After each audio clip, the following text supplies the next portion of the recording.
अब 3 नंबर के ही दूसरे प्रश्न को देखिए, इसमें लिखा हुआ है दो संपूरक कोणों में से बड़ा कोण छोटे कोण से 18 डिग्री अधिक है, उन्हें ज्ञात कीजिए।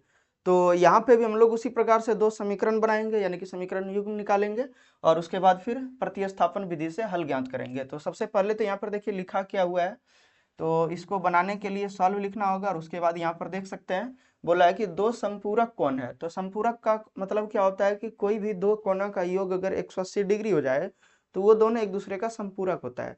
ठीक है, तो यहाँ पर इसका प्रयोग कर लेंगे हम लोग। तो यहाँ पर लिखेंगे चूंकि दोनों कोण, अच्छा यहाँ सबसे पहले तो हम लोगों को मानना होगा, माना कि बड़ा कोण x एवं छोटा कोण y है, या y डिग्री है, जैसे भी लिख सकते हैं, कोई दिक्कत नहीं है। ठीक है, तो मान लिए कि बड़ा कोण x और छोटा कोण y है। अब यहाँ पर देखिए क्या लिखा है, सेंटेंस को जब पढ़ेंगे तो यहाँ पे अच्छे से पता चल जाएगा कि दो संपूरक कोण का बात कर रहा है, यानी कि x और y एक दूसरे का संपूरक है। मतलब अगर x और y को जोड़ेंगे तो 180 डिग्री पूरेगा। पहले भी आपको बता चुके हैं कि संपूरक कोणों के योग, संपूरक कोणों का जो योग होता है वो 180 डिग्री होता है। तो लिखेंगे अब प्रश्न से, तो प्रश्न में देखिए लिखा है, यहाँ पर जो लिखा हुआ है कि संपूरक कोण है, तो लिख देंगे दोनों कोण एक दूसरे का समपूरक कोण है। तो जब दोनों कोण एक दूसरे का संपूरक कोण है तो हम लोग लिख सकते हैं इसीलिए x प्लस वाई बराबर 180 डिग्री। संपूरक कोण 180 डिग्री का होता है, इसीलिए x प्लस वाई यानी कि दोनों को मिला करके 180 डिग्री लिखे। ठीक है, तो ये समीकरण एक हो गया। और उसी प्रकार से अगर हम लोग पुनः यानी कि प्रश्न से चलेंगे, पुनः प्रश्न से, तो यहाँ आगे देख सकते हैं ये बताया जा रहा है कि बड़ा कोण जो है छोटे कोण से 18 डिग्री अधिक है। तो यहाँ पर लिख देंगे बड़ा कोण छोटे कोण से 18 डिग्री अधिक है, 18 डिग्री अधिक है। तो बड़ा कोण को आप देख सकते हैं कि ये हम लोग बड़ा कोण को माने x, तो लिखेंगे x, और छोटा कोण है y, तो यहाँ पे y लिखेंगे। अब दोनों को बराबर करने के लिए आपको पता होगा कि जो छोटा कोण है उसमें 18 अगर जोड़ देंगे तो बराबर हो जाएगा। चूंकि ये देखिए ये कोण बड़ा है और ये कोण छोटा है, तो इसमें अगर हम लोग 18 जोड़ देंगे तो बराबर हो जाएगा। ठीक है, पहले भी इस तरह का सवाल हम बताएं आपको। ठीक है, तो लिखेंगे इसीलिए x माइनस वाई, ये जो प्लस में y है इस साइड में अगर ले आएंगे तो माइनस में y हो जाएगा और बराबर 18 बचेगा। इसको समीकरण 2 मानेंगे, या फिर यहाँ से ही हम लोग चल सकते हैं। ठीक है, x बराबर मतलब ज्ञात ही है तो समीकरण 1 में रख लेंगे। तो लिख देंगे इसीलिए x बराबर वाई प्लस 18 डिग्री। चलिए और अच्छा हो गया हमारे लिए ना। तो यहाँ पर जब हम लोग देखिए x का मान निकाल चुके हैं तो x का मान समीकरण 1 में रख लेंगे, इसको समीकरण 2 मान लेंगे। ठीक है, तो लिखना है अब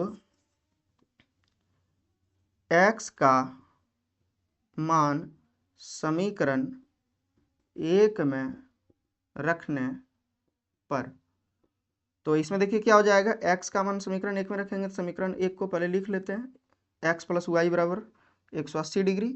और चूंकि यहाँ पर x के स्थान पर देखिए y प्लस 18 लिखेंगे, तो यहाँ पे y प्लस 18 है तो y प्लस 18 लिखेंगे x के स्थान पर। और प्लस में देखिए यहाँ पर ये x के स्थान में हो ही गया और प्लस में y के स्थान पर y ही रहेगा बराबर 180 डिग्री। अब क्या हो जाएगा, यहाँ पर देख सकते हैं एक ये y और एक ये y, 2y हो जाएगा और बराबर 180 डिग्री। और इधर से अगर इधर ले जाएंगे 18 को तो माइनस में आ जाएगा 18 डिग्री। तो इस प्रकार से 2y बराबर 180 में से अगर 18 घटाएंगे तो बचेगा 172 डिग्री। अब देखिए यहाँ पे आपको कभी कभी यानी कि ऐसा डाउट होता होगा, कुछ इसमें ऐसे स्टूडेंट हैं जो बहुत ज़्यादा अगर कमज़ोर हैं तो उसको पता होगा, उसको पता नहीं चलता होगा कि ये 180 और 18 को ही उस साइड क्यों ले गए, y को क्यों नहीं ले गए। तो ऐसा देखिए आप समझ सकते हैं कि ये जो 180 है और ये जो 18 है दोनों डिग्री में है, और ये जो y है और ये जो y है दोनों एक जैसा है यानी कि y के टर्म में। तो इसीलिए हम लोग जो भी एक जैसा होगा उसको एक साइड रखेंगे। ठीक है, तो y को एक साइड रखे और डिग्री वाला जितना भी था एक साइड रखे। हर एक सवाल में ऐसा ही किया जाता है, तो ये चीज़ का आप ध्यान रखिएगा। अब जैसे ये 2y है, यहाँ पे तो 2 जो गुना में इस साइड अगर भेजेंगे तो कट जाएगा, यानी कि भाग में आएगा इस साइड में, ठीक है। तो उससे अच्छा है कि यहीं से हम लोग कटा लें। तो 2 अठे 16, 8 बार में देखिए 16 आ रहा है, और बचा शेष 1। अगर 17 में से 16 घटाते तो 1 बचेगा, 1 पर 2 बार है, यानी कि 6 बार में कटेगा। तो 86 डिग्री हो गया y बराबर। तो y का मान यानी कि 86 डिग्री ज्ञात हुआ। अब हम लोग क्या करेंगे कि y का मान समीकरण 1 में या 2 में रख देंगे तो x का भी मान ज्ञात हो जाएगा। तो ज़्यादा आसान है कि समीकरण 2 से ही हम लोग ज्ञात कर लें, ठीक है। तो लिखेंगे y का मान समीकरण 2 में रखने पर, तो y का मान जब समीकरण 2 में रखेंगे तो देखिए यहाँ पर समीकरण 2 है क्या, x बराबर y प्लस 18 है। तो यहाँ पर रखेंगे वैल्यू को, x बराबर y का मान देखिए निकाला गया 86 डिग्री और प्लस 18 डिग्री।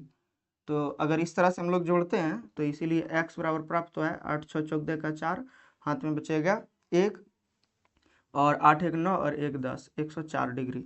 तो 104 डिग्री और 86 डिग्री, तो इन दोनों जो यानी कि कोण है, इन दोनों कोणों का अंतर आप देख सकते हैं कि यहाँ पे अंतर मतलब घटा होता है, यानी कि अधिक भी ये देख सकते हैं कि 86 डिग्री जो है, 86 डिग्री से 104 डिग्री 18 डिग्री बड़ा है, और इन दोनों को अगर जोड़ देते हैं तो 180 डिग्री पूर्ता है, यानी कि संपूरक भी है।